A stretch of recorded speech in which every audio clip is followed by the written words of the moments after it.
Hi everyone, happy Wednesday. Had an awesome experience with my kids.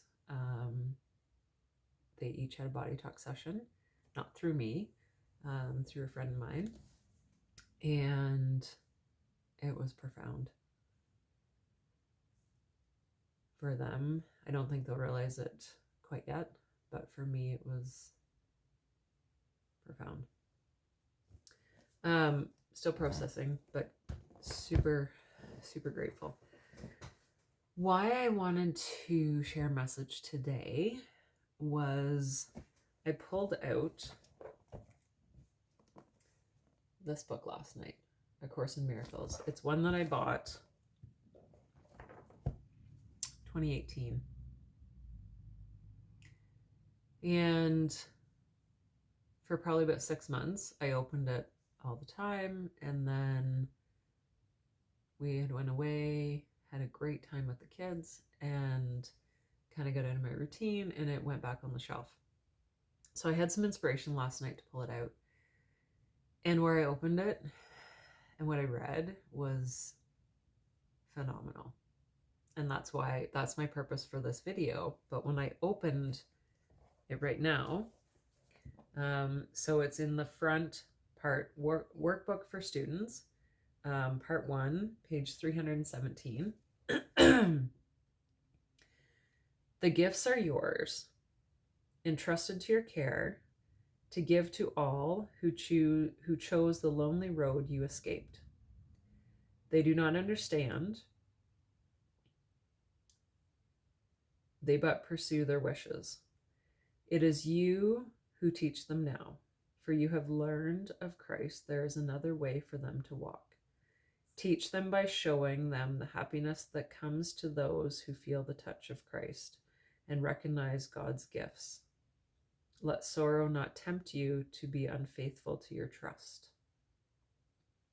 So exactly how I interpret that is trust, and recognizing God's gifts is, who are you and what are you here for? Truthfully. Your sighs will now betray the hopes of those who look to you for their release. Your tears are theirs. If you are sick, but you are withholding their healing. What you fear, but teaches them, their fears are justified. Your hand becomes the giver of Christ's touch. Your change of mind becomes the proof that who accepts God's gifts can never suffer anything. You are entrusted with the world's release from pain. This isn't what I came on here to do this video for, but wow, especially after the kids' body talk sessions, wow. Betray it not.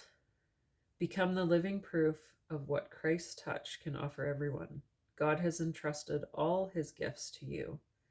Be witness to your happiness, to how transformed the mind becomes, which chooses to accept his gifts and feel the touch of Christ. Such is your mission now. For God entrusts the giving of his gifts to all who have received them. He has shared his joy with you, and now you go to share it with the world. Oh, that's the page I opened it to, and obviously I needed to read that because wow. Oh, that's good. So what I read last night and what I wanted to share. So this is in the Manual for Teachers, which is the same book. 10, How is Judgment Relinquished? And it's page 27, if you have the book and you'd like to reference. Judgment, like other devices by which the world of illusions is maintained, is totally misunderstood by the world. It is actually confused with wisdom and substitutes for truth. As the world uses the term, an individual is capable of good and bad judgment, and his education aims at strengthening the former and minimizing the latter. There is, however, considerable confusion about what these categories mean. What is good judgment to one is bad judgment to another. Further, even the same person classifies the same action as showing good judgment at one time and bad judgment at another time.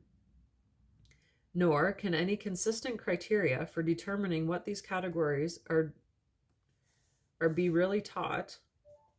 At any time, the student may disagree with what his would-be teacher says about them, and the teacher himself may well be inconsistent in what he believes. Good judgment in these terms does not mean anything. No more does bad. It is necessary for the teacher of God to realize, not that he should judge, but that he cannot. In giving up judgment, he is merely giving up what he did not have. He gives up an illusion, or better, he has an illusion of giving up. He has actually merely become more honest, recognizing that judgment was always impossible for him. He no longer attempts it. This is no sacrifice. On the contrary, he puts himself in a position where judgment through him rather than by him can occur. And this judgment is neither good or bad. It is the only judgment there is, and it is only one. God's Son is guiltless and sin does not exist. The aim of our curriculum, unlike the goal of the world's learning, is the recognition that judgment, in the usual sense, is impossible. This is not an opinion but a fact. In order to judge anything rightly, one would have to be fully aware of an inconceivably wide range of things, past, present, and to come. And it's when I read that last night that it was like, whoa, light bulbs, holy shit. One would have to recognize in advance all of the effects of his judgment on everyone and everything involved in them in any way. And one would have to be certain there is no distortion in his perception so that his judgment would be wholly fair to everyone on whom it rests now and in the future. Who is in a position to do this? Who except the grandiose fantasies that would claim this for himself? Remember how many times you thought you knew all the facts you needed for judgment and how wrong you were. Is there anyone who has not had this experience? Would you know how many times you merely thought you were right without ever realizing you were wrong? Why would you choose such an arbitrary basis for decision making? Wisdom is not judgment. It is the relinquishment of judgment. Make then but one more judgment. It is this: there is someone with you whose judgment is perfect. He does know all the facts, past, present, and to come. He does know all the effects of his judgment on everyone and everything involved in any way. And he is wholly fair to everyone, for there is no distortion in his perception. Therefore, lay judgment down, not with regret, but with a sigh of gratitude. Now you are free of a burden so great that you could merely stagger and fall down beneath it. And it was all an illusion, nothing more. Now can the teacher of God rise up unburdened and walk lightly on. Yet it is not only this that is his benefit. His sense of care is gone, for he has none. He has given it away along with judgment. He gave himself to him whose judgment he has chosen now to trust instead of his own. Now he makes no mistakes. His guide is sure, and where he came to judge, he comes to bless. Where he now laughs, he used to come to weep. It is not difficult to relinquish judgment. but it is difficult indeed to try to keep it.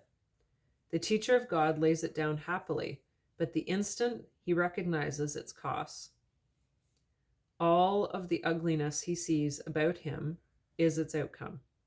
All of the pain he looks upon is its result. All of the loneliness and sense of loss and passing of time and growing hopelessness of sickening despair and fear of death, all these have come of it. And now he knows that these things need not be. Not one is true, for he has given up for their cause. He has given up their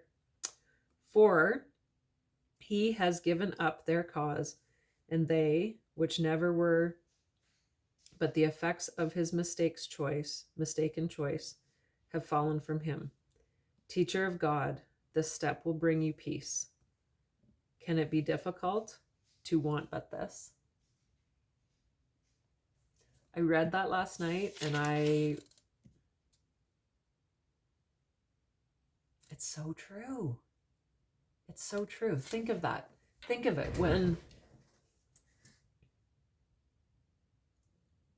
if you're judging anyone in any way for any of their choices, it's 100% your opinion that you're basing that judgment on, which really just, it's the way the world is shifting. It started in a really big way. The world is shifting in a very, very, very, very big way. And I'm so proud to be part of the shift. I really am, because it's shifting what we know our norm to be. And when I think of what our norm was, because we began shifting more than 8 years ago. And if I think of what our norm was before then, we weren't happy. We were living in judgment, for sure, especially of ourselves. I know, speaking of myself, for sure, I was highly judgmental of myself, especially my body.